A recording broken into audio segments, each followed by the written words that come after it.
Assalamualaikum warahmatullahi wabarakatuh. Selamat datang kembali di video saya. Jadi untuk video kali ini saya akan membahas materi tentang seni budaya khususnya kelas 10. Jadi materi kali ini saya akan menyampaikan pengantar dulu untuk seni budayanya. Jadi untuk materi berikutnya baru kita ke materi yang lebih dalam lagi. Oke, yang ingin saya sampaikan saat ini langsung saja. Yang pertama adalah pengertian seni. Jadi pengertian seni ini, seni merupakan salah satu pemanfaatan budi dan akal untuk menghasilkan karya yang dapat menyentuh jiwa spiritual manusia. Jadi seni di sini memanfaatkan budi, akal dan sebagainya yang dilampiaskan atau dicurahkan atau diungkapkan atau diluapkan dalam bentuk karya. Tentunya untuk dinikmati. Pengertian seni tidak terbatas pada ini saja. Jadi ada yang mengartikan seni itu adalah suatu keindahan, seni adalah estetika. Ada juga yang mengartikan bahwa seni adalah ungkapan perasaan manusia yang disalurkan ke dalam media baik rupa, suara maupun gerakan. Jadi seni itu bermacam-macam. Jadi intinya seni itu tidak terbatas pada satu pengertian saja. Yang paling penting dalam seni adalah estetika atau keindahan. Oke, berikutnya. Seni di sini dibagi menjadi 3 macam. Jadi ada seni rupa, hubungannya dengan gambar atau visual yang ditangkap oleh mata. Yang kedua ada seni pertunjukan, intinya yang dipertunjukkan atau dipertontonkan. Yang ketiga adalah seni sastra. Sastra urusannya dengan kalau ada di bahasa Indonesia dan sebagainya itu. Yang pertama untuk seni rupa itu terbagi menjadi 4. Jadi ada seni rupa murni, ada seni rupa terapan, desain, dan kriya. Seni rupa murni dibagi menjadi beberapa macam. Ada seni lukis, seni patung, seni grafis, dan seni keramik. Jadi untuk seni rupa murni itu adalah seni rupa yang dibuat atau diciptakan untuk dinikmati karyanya. Jadi nilai estetisnya itu ada. Yang pertama ada seni lukis, jadi seni melukis. Yang kedua seni patung, kalau kamu belajar patung itu. Seni grafis itu punya dengan bisa desain. Ada seni keramik, keramik seperti guci, vas bunga dan sebagainya seperti itu. Ini ada contoh karya seni murni, jadi ada lukisan, yang di bawah itu ada patung, ya, patung dari logam.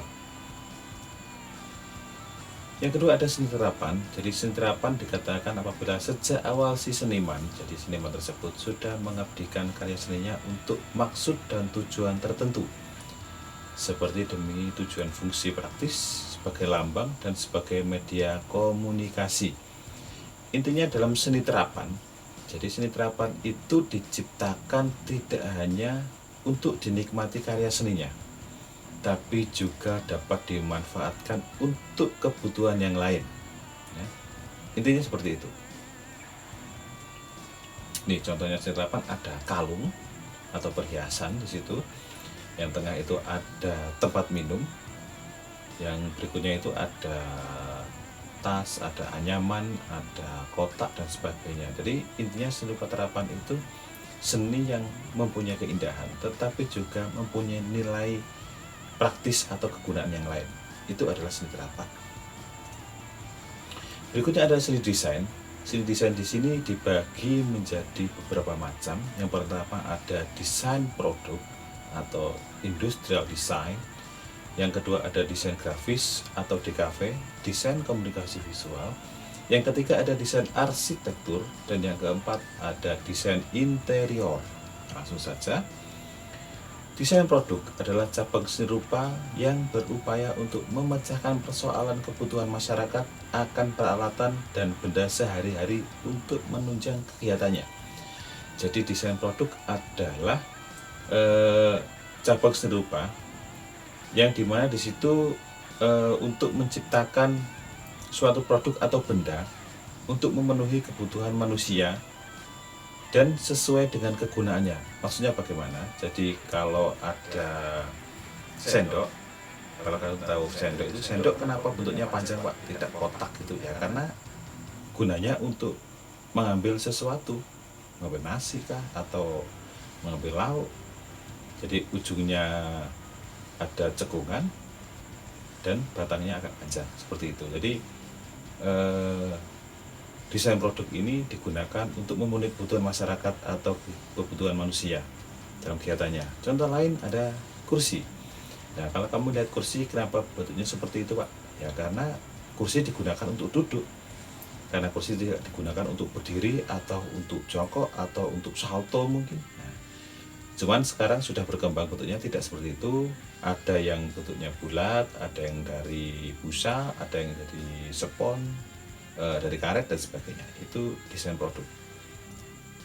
Berikutnya ada desain grafis atau DKV. Desain grafis adalah bagian dari seni rupa yang berupaya untuk memecahkan kebutuhan masyarakat akan komunikasi rupa yang dicetak seperti poster, brosur, undangan majalah, surat kabar, logo perusahaan, kemasan buku, dan lain-lain. Jadi DKV di sini yang dimasukkan adalah sebuah desain yang digunakan untuk menyampaikan sesuatu kepada masyarakat lain. Contohnya logo SMA 2 yang kamu lihat itu, yang ada di atas saya. Nah, itu didesain bahwa inilah logo SMA 2. Jadi dimanapun kamu kalau lihat seperti ini, oh ini punya SMA 2. Ada lagi undangan. Nah, undangan perlu dicetak dan perlu didesain agar mampu menyampaikan informasi kepada orang yang dituju atau masyarakat lain. Ada lagi baliho, ada surat kabar, kemasan, dan sebagainya. Ini contohnya. Nah, intinya adalah menyampaikan informasi bahwa ini produk saya atau ini adalah punya saya, seperti itu. Berikutnya ada desain arsitektur. Desain arsitektur adalah suatu kegiatan yang berupaya untuk memecahkan akan kebutuhan hunian masyarakat yang indah dan nyaman. Jadi kalau kamu dengar kata arsitektur berarti hubungannya dengan gedung, bangunan. Nah, seperti itu. Ini contohnya, jadi ini gedung. Berikutnya ada desain interior. Adalah suatu cabang seni rupa untuk berupaya untuk memecahkan kebutuhan akan ruang yang nyaman dan indah dalam sebuah hunian. Jadi yang disebut dengan desain interior ini adalah bagaimana tatanan di dalam ruangan tersebut. Jadi ruangan itu mau ditata seperti apa, bagaimana nyamannya, itu selera masing-masing manusia. Karena manusia itu punya selera yang berbeda-beda. Ini contohnya. Berikutnya untuk kriya.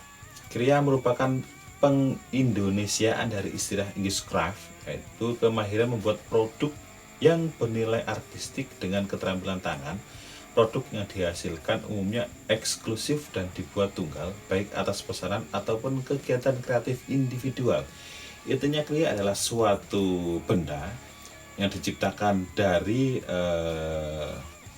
keterampilan suatu manusia dengan tangan. Contohnya kalau di Pasuruan itu ada keterampilan membuat almari, kursi, dan sebagainya, atau meubiler itu yang ada di keraton. Nah, itu kan buatan tangan, tidak ada yang tercetak oleh mesin, kan tidak ada. Nah, itu termasuk kriya. Nah, ini ada goresan-goresan atau grafir, ini juga sama. Akhirnya untuk seni pertunjukan, jadi seni pertunjukan itu ada seni musik, teater, tari, film sinematografi, dan pantomim. Jadi saya jelaskan lebih spesifik lagi. Jadi untuk seni musik itu adalah seni yang menggunakan suara sebagai media utama. Untuk seni teater itu adalah seni peran atau medianya itu dari suara dan juga gerakan. Kalau seni tari, seni yang menggunakan gerakan sebagai media utama. Kalau film sinematografi, ya film yang kamu lihat di TV atau di bioskop. Kalau pantomim, ini berbeda dengan film. Jadi kalau pantomim itu lebih ke menirukan sesuatu tanpa adanya omongan atau obrolan atau ucapan dari pemeran tersebut, hanya gerakan-gerakan, dan biasanya diiringi oleh musik seperti itu pantomim. Berikutnya ada seni sastra. Seni sastra ini ada prosa, ada puisi. Oke.